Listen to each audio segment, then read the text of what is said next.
Rodolfo el último reno. Nadie recuerda cuándo empezó la historia, solo que siempre estuvo ahí. Se contaba en voz baja, como si al decirla demasiado fuerte algo pudiera escuchar. Rodolfo el último reno no era un cuento para niños, aunque usara palabras que parecían sacadas de uno. Era una advertencia disfrazada de tradición, una mentira repetida tantas veces que terminó pareciendo verdad. Decían que Rodolfo fue el último porque los demás desaparecieron uno por uno.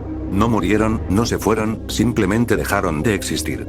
Primero dejaron de nombrarlos, luego dejaron de pensarlos, y al final ya no quedaba rastro de ellos. Rodolfo quedó solo, no porque sobreviviera, sino porque alguien tenía que quedarse para recordar. La historia decía que Rodolfo no tenía nariz brillante.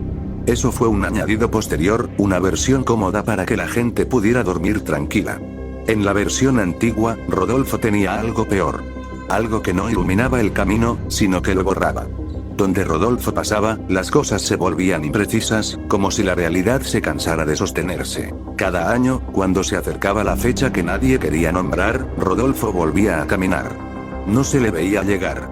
Simplemente, en algún momento, estaba ahí. No hacía ruido. No dejaba huellas. Solo estaba, y con eso bastaba. Las personas que decían haberlo visto nunca coincidían en los detalles. Algunos decían que era grande. Otros, que era pequeño. Algunos juraban que tenía ojos. Otros decían que no tenía rostro en absoluto. Pero todos coincidían en una cosa. Cuando Rodolfo te miraba, algo dentro de ti se desordenaba. No dolor, no miedo inmediato, sino una sensación de estar mal colocado, como una palabra escrita donde no corresponde. Rodolfo no atacaba. No corría. No perseguía. Esperaba. Y la espera era peor que cualquier cosa. Porque mientras Rodolfo estaba cerca, el tiempo no avanzaba de la manera correcta. Los minutos se repetían. Las horas se doblaban sobre sí mismas. La gente empezaba a olvidar cosas simples. ¿Cómo llegó ahí? ¿Por qué estaba parada? ¿Qué estaba pensando antes? Los niños eran los primeros en notarlo. No porque entendieran lo que pasaba, sino porque dejaban de jugar sin saber por qué. Se quedaban quietos, mirando a la nada, como si algo les estuviera hablando sin palabras. Los adultos decían que era cansancio, imaginación, cosas normales. Siempre había una explicación que evitara la verdadera. La verdadera explicación era que Rodolfo estaba contando. No números, no pasos. Contaba recuerdos. Cada persona tenía una cantidad limitada, y Rodolfo los iba tomando de a poco. No de golpe. No para que doliera. Primero se llevaba los menos importantes. El nombre de un compañero de escuela. El sabor de una comida antigua. Una canción que ya casi no se escuchaba. Cosas pequeñas, fáciles de perder. Cuando Rodolfo terminaba con los recuerdos pequeños, pasaba a los otros. El rostro de alguien querido. Un momento que definió una vida. Una promesa. Y cuando esos se iban, la persona seguía existiendo, pero ya no era la misma. Caminaba, hablaba, trabajaba, pero algo esencial había sido retirado, como una pieza que nunca se nota hasta que falta. Había quienes decían que si ignorabas a Rodolfo, no te hacía nada. Que solo afectaba a quienes creían en él. Eso también era una mentira cómoda. Rodolfo no necesitaba atención. La incredulidad no lo detenía. De hecho, parecía facilitarle el trabajo. Las personas que no creían eran las que menos resistencia ofrecían cuando empezaban a olvidar. En algunos lugares, la gente dejó de celebrar. No por miedo, sino por cansancio. Cada año, algo se perdía, y nadie podía explicar qué. Se despertaban con la sensación de que algo importante ya no estaba, pero no podían decir qué era. Y sin nombre, sin forma, la pérdida se volvía normal. Rodolfo siempre regresaba al mismo sitio, aunque ese sitio cambiara con el tiempo.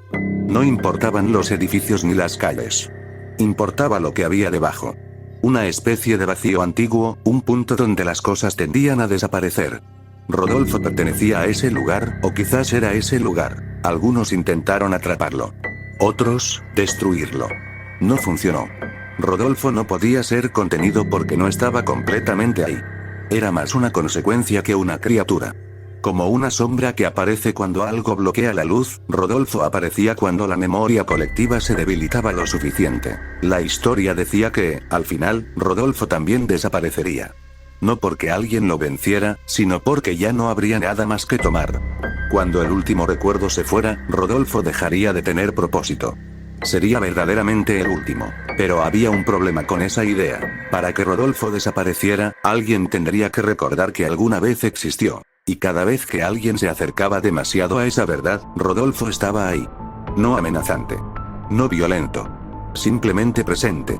Esperando pacientemente a que ese pensamiento específico se diluyera entre otros más simples, más seguros. Las personas que intentaron escribir sobre Rodolfo nunca terminaban sus textos.